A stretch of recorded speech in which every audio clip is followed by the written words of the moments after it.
ओम नमः शिवाय। शिव महापुराण रुद्र संहिता सतीखंड अध्याय 14। પોતાની બહેનો સાથે સતીનું લાલન પાલન। બ્રહ્માજીએ કહ્યું, હે મુનિ શ્રેષ્ઠ, ત્યાર પછી મેં મારા પુત્ર દક્ષની પાસે જઈને તેમને સમજાવીને તેનો ક્ષોભ તથા તમારા પ્રત્યેના ક્રોધને શાંત કર્યો। પ્રજાપતિ દક્ષે પોતાની સ્ત્રીની 60 કન્યાઓ ઉત્પન્ન કરી તેમના વિવાહ પ્રસંગ કર્યા। દક્ષ 10 કન્યાઓ ધર્મને આપી, 13 કશ્યપની સાથે પરણાવી, 27ના લગ્ન અત્રિ મુનિની સાથે કર્યા। ભૂતાંગી રસ તથા કૃષ્વાસોએ 2 કન્યાઓ આપી, બાકીની કન્યાઓ ગરુડને સૃષ્ટિ કરવાને માટે આપી। આ કન્યાઓની પ્રજાથી સમગ્ર વિશ્વ ભરાઈ ગયું। ત્યાર પછી સુતાની ઉત્પત્તિને માટે દક્ષે ગદગદિત કંઠે જગદંબાની પ્રાર્થના કરી। પ્રસન્ન થયેલા જગદંબાએ પોતાની પ્રતિજ્ઞાને પૂર્ણ કરવાને માટે વીરણીમાં અવતાર ધારણ કરવાનું વિચાર્યું।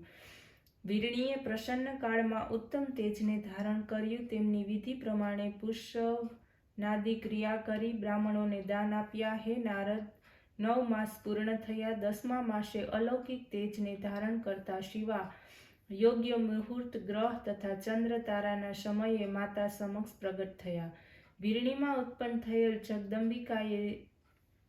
જગદંબિકાને જોઈને દક્ષ ભક્તિપૂર્વક નમન કરતા સ્તુતિ કરવા લાગ્યા। તે કહેવા લાગ્યા, હે જગતજનની, હે સનાતની શિવા, આપને નમસ્કાર। સત્યમાં સત્ય રૂપને ધારણ કરનાર આપ છો। હે શિવા, વેદના જ્ઞાતાઓ આપનું વર્ણન કરે છે। સંસારના હિત કરતા આપને નમસ્કાર। હે દેવી, જેઓ આપને વિદ્યા, અવિદ્યા રૂપે તથા સર્વ કરતા પર રૂપે ચિંતવન કરે છે, તેના હાથમાં ભુક્તિ મુક્તિ સર્વદા રહેલી છે। દેવી બોલ્યા, હે પ્રજાપતિ, તમે પુત્રી માટે પ્રથમ મારી આરાધના કરી છે, તે તમારું ઈચ્છિત હવે પૂરું થયું। તમે તપને ધારણ કરો। ત્યાર પછી દેવીએ શિશુભાવ ધારણ કર્યો, માતાની પાસે રડવા લાગ્યા। દેવીને પુત્રીના રૂપમાં જોઈને માતા પ્રસન્ન થઈ અને નગરમાં આનંદ થયો। સઘળે સ્થળે જય જય શબ્દ ઉચ્ચારવા લાગ્યો। ત્યાં જ્ઞાન તથા વાદન દ્વારા મહા ઉત્સવ થયો। બ્રાહ્મણો વેદોચ્ચાર કરવા લાગ્યા। સંપૂર્ણ ગુણયુક્ત હોવાથી પ્રશંસનીય તેવા તે કન્યાનું હરિ વગેરેની આજ્ઞાથી દક્ષે તેમનું નામ ઉમા રાખ્યું।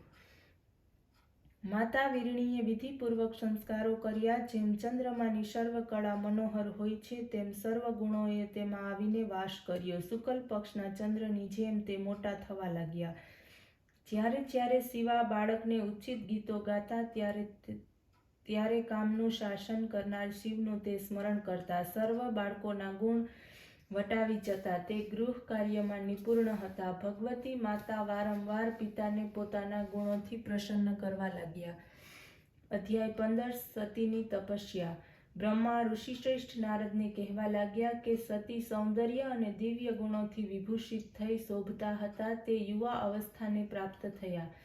તે સમયે પિતા દક્ષ પ્રજાપતિ તેમના વિવાહની ચિંતા કરવા લાગ્યા। સતી પિતાના મનના ભાવોને પામી ગયા। શિવજીની પ્રાપ્ત કરવા માટે ઈચ્છા વ્યક્ત કરતા તેમણે તપને માટે માતાની આજ્ઞા માગી અને ઘરમાં જ પૂજાની વ્યવસ્થા કરી। આસો માસની નંદા તિથિએ ગોળ, ચોખા તથા મીઠા વડે સતીએ શિવજીનું પૂજન આરંભ્યું। કાર્તિક માસની 14ના દિવસે ખીર તથા પૂડા વડે, માક્ષર માસના કૃષ્ણ પક્ષમાં અષ્ટમીના જવ, તલ, ચોખા વડે, પોષ સુદ સાતમના રાત્રે જાગરણ સાથે ખીચડીથી, પ્રાતઃકાળે માઘ માસની પૂનમે રાત્રિ જાગરણ સાથે ભીના વસ્ત્રે નદી કિનારે, ફાગણ વદ 14ની રાત્રિએ શૈલુષ બિલ્વના ફળ વડે, ચૈત્ર સુદ દસમના દિવસે તથા રાત્રિએ શિવનું સ્મરણ કરતા શિવ આરાધન કરવા લાગ્યા। તે જ રીતે વૈશાખ સુદ ત્રીજના દિવસે નવા તલ, જવ તથા ચોખાથી, જેઠ માસની પૂનમના દિવસે વસ્ત્ર તથા માલતીના ફૂલ વડે, અષાઢ સુદ 14ના દિવસે કાળા વસ્ત્ર અથવા કસ્તુરી તથા માલતીના ફૂલ વડે, શ્રાવણ સુદ 8મની 14 સુધી યજ્ઞોપવિત તથા વસ્ત્રો વડે, ભાદરવા વદ 13 તથા 14 તથા અનેક પ્રકારના પુષ્પો તથા ફળ વડે માત્ર જળ પીને શિવાર્ચન કર્યું। સર્વ માસના સર્વ દિવસો પૂજનમાં તે વિતાવવા લાગ્યા।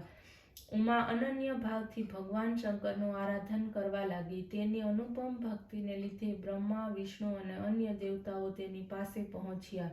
તેની આરાધના જોઈને તે દંગ બની ગયા. પછી શિવજીને સેવામાં બ્રહ્મા વગેરે દેવો કૈલાસ પહોંચ્યા. ઓમ નમઃ શિવાય.